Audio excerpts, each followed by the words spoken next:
നമസ്കാരം. മലയാളി വാർത്ത പ്ലസിലേക്ക് സ്വാഗതം.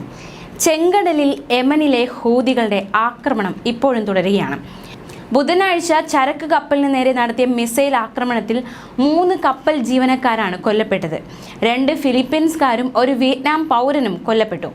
ഹൂതികളുടെ ആക്രമണത്തിൽ ആളപായം ഉണ്ടാകുന്നത് ഇതാദ്യമായിട്ടാണ്. ഇസ്രായേൽ ഹമാസ് യുദ്ധം ശക്തമായതോടെയാണ് ഹൂതി ആക്രമണവും ശക്തമാകാൻ തുടങ്ങിയത്. ചെങ്കടലിലൂടെ പോകുന്ന കപ്പലുകളെല്ലാം വളഞ്ഞിട്ട് ആക്രമിക്കുകയാണ് ഹൂതികൾ. ഹൂതികൾക്കെതിരെ അമേരിക്ക അടക്കമുള്ള രാജ്യങ്ങൾ ഒരു സംയുക്ത സേനയെ വരെ തയ്യാറാക്കി ഹൂതികൾക്കെതിരെ ആക്രമണം നടത്തുകയുണ്ടായി. ഇന്ത്യക്കും ഹൂതികൾ ഒരു വെല്ലുവിളിയായി മാറിക്കഴിഞ്ഞു. നമ്മളിപ്പോൾ നോക്കാൻ പോകുന്നത് ഈ ഒരു പശ്ചാത്തലത്തിൽ, ഈ ഒരു സംഭവ വികാസങ്ങളുടെയൊക്കെ അടിസ്ഥാനത്തിൽ ആരാണ് ഹൂതികൾ, എന്താണ് അവരുടെ ലക്ഷ്യം എന്നതടക്കമുള്ള വിശദാംശങ്ങളാണ് നമ്മളിപ്പോൾ നോക്കാൻ പോകുന്നത്. ആരാണ് ഹൂതികൾ? ഷിയ വിഭാഗം. യമനിലെ ഷിയ ഗോത്രവർഗമാണ് ഹൂതികൾ. 1990കളിലാണ് ഹൂതികൾ ശക്തി പ്രാപിക്കുന്നത്. ആരാണ് ഇതിൻ്റെ സ്ഥാപകൻ? ഹുസൈൻ അൽ ഹൂതി എന്നയാളാണ് ഹൂതികളുടെ സ്ഥാപക നേതാവ്. 2004 ഇദ്ദേഹം യമൻ സൈനികരുമായുള്ള ഏറ്റുമുട്ടലിൽ കൊല്ലപ്പെട്ടു. ലെബനനിൽ ശക്തമായ ഹിസ്ബുള്ളയ്ക്ക് സമാനമാണ് യമനിലെ ഹൂതികൾ. അവരുടെ സൈനിക ശക്തിയും അങ്ങനെ തന്നെ. സൗദി അറേബ്യയുടെ അതിർത്തിയിലെ ഗോത്ര മേഖലകളാണ് ഹൂതികളുടെ ശക്തി കേന്ദ്രം. സായുധ ആക്രമണം. 2004 ഹുസൈൻ അൽ ഹൂതിയുടെ മരണത്തിനിടയാക്കിയ സർക്കാരിൻ്റെ സൈനിക നീക്കമാണ് ഹൂതികളെ സായുധ ആക്രമണങ്ങളിലേക്ക് നയിച്ചത്. അന്നത്തെ യമൻ പ്രസിഡന്റ് അബ്ദുള്ള സാലിഹിൻ്റെ നടപടികളായിരുന്നു ഇതിന് കാരണമായി മാറിയത്. ഹൂതികൾ സ്വന്തം സൈന്യം തന്നെ രൂപീകരിച്ചു. ചില പ്രവിശ്യകളിൽ ഇവർ സമാന്തര ഭരണവും നടത്തി. 2011ഓടെയാണ് ഹൂതികൾ ആഭ്യന്തര യുദ്ധം തുടങ്ങുന്നത്.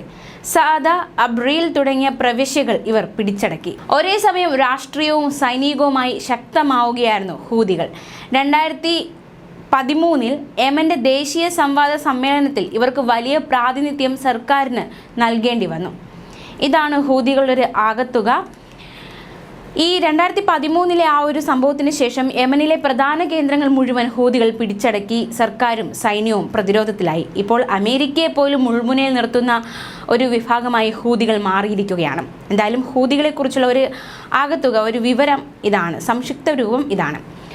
അതേസമയം ചരക്ക് കപ്പലിന് നേരെ ഹൂതികൾ നടത്തിയ ആക്രമണത്തിൽ 3 നാവികർ കൊല്ലപ്പെട്ട സംഭവം വളരെ നടുക്കുന്നതായിരുന്നു. യമനിലെ ഏദൻ ഉൾക്കടലിലായിരുന്നു മിസൈൽ ആക്രമണം ഇവർ നടത്തിയത്. 3 പേർ കൊല്ലപ്പെട്ടു, 4 പേർക്ക് പരിക്കേറ്റു. കപ്പലിന് തീ പിടിച്ചെന്നാണ് വിവരം. ഇറാന്റെ സഹകരണത്തോടെ നടത്തുന്ന ആക്രമണങ്ങൾ തുടങ്ങിയ ശേഷം ആദ്യമായാണ് മരണങ്ങൾ റിപ്പോർട്ട് ചെയ്യുന്നത്. ഗ്രീസിന്റെ ഉടമസ്ഥതയിലുള്ളതാണ് കപ്പലെന്നാണ് വിവരം. പരിക്കേറ്റതിൽ 3 പേരുടെ നില ഗുരുതരമാണ്. ഏദൻ ഉൾക്കടലിൽ ഒരു വ്യാപാര കപ്പലിൽ ഹൂതികൾ നടത്തിയ മിസൈൽ ആക്രമണത്തിലാണ് നാവികർ കൊല്ലപ്പെട്ടത്. ബാർബഡോസിൽ രജിസ്റ്റർ ചെയ്തിരിക്കുന്ന ട്രൂ കോൺഫിഡൻസ് എന്ന കപ്പലാണ് ആക്രമണത്തിന് ഇരയായത്. ബാർബഡോസിന് വേണ്ടിയാണ് സർവീസ് നടത്തുന്നത്. US ഉദ്യോഗസ്ഥർ ഇത് സ്ഥിരീകരിച്ചിട്ടുണ്ട്. അതേസമയം രക്ഷാപ്രവർത്തനത്തിന് ഇന്ത്യൻ നേവിയുടെ INS കൊൽക്കത്ത കോൺഫിഡൻസിന് അടുത്തെത്തിയിട്ടുണ്ട്. തീപിടുത്തമുണ്ടായതിനാൽ കൂടുതൽ പേർക്ക് പരിക്കേറ്റിട്ടുണ്ടോ എന്ന കാര്യം വ്യക്തമല്ല. പാലസ്തീന് പിന്തുണ പ്രഖ്യാപിച്ചാണ് ഹൂതികൾ കപ്പലുകൾ ആക്രമിക്കുന്നത്. ഗാസയിൽ ഇസ്രായേൽ നടത്തിവരുന്ന അധിനിവേശത്തിൽ പ്രതിഷേധിച്ചാണ് യമനിലെ വിമത സംഘമായ ഹൂതികൾ ചെങ്കടലിലൂടെ സഞ്ചരിക്കുന്ന അന്താരാഷ്ട്ര വാണിജ്യ കപ്പലുകൾക്ക് നേരെ ആക്രമണങ്ങൾ അഴിച്ചുവിടാൻ തുടങ്ങിയത്. യമന്റെ ഭൂരിഭാഗം പ്രദേശങ്ങൾ നിയന്ത്രിക്കുന്ന ഇറാൻ പിന്തുണയുള്ള ഹൂതി വിഭാഗം ഒക്ടോബർ മുതൽ ചെങ്കടലിലൂടെ പോകുന്ന ഇസ്രായേലുമായി ബന്ധമുള്ള വാണിജ്യ കപ്പലുകളെയാണ് പ്രധാനമായും ആക്രമിച്ചത്. നവംബർ 19 മുതൽ തുടങ്ങിയ ആക്രമണത്തിൽ 20-ലധികം തവണ ഏകദേശം 12 കപ്പലുകളോളം ആക്രമിക്കപ്പെട്ടിട്ടുണ്ട്. ഇതോടെ ആഗോള എണ്ണയുടെ വില വർദ്ധിക്കാൻ കാരണമായേക്കുമെന്ന ആശങ്കയിലായിരുന്നു ലോകം. റഷ്യയും ചൈനയും വിട്ടുനിന്നു. പക്ഷേ ഹൂതി വിമതർ ചെങ്കടലിൽ കപ്പൽ ഗതാഗതത്തിന് നേരെ നടത്തുന്ന ആക്രമണങ്ങൾ അവസാനിപ്പിക്കണമെന്നാവശ്യപ്പെട്ട് ജനുവരി 11 UN സുരക്ഷാ കൗൺസിൽ പ്രമേയം പാസാക്കിയിരുന്നു.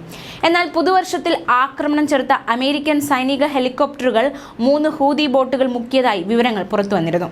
കൂടാതെ 10 ഹൂതികളെ വധിക്കുകയും ചെയ്തതായി US അധികൃതർ അറിയിച്ചിരുന്നു. Malayali Warta Plus. Like, share and subscribe.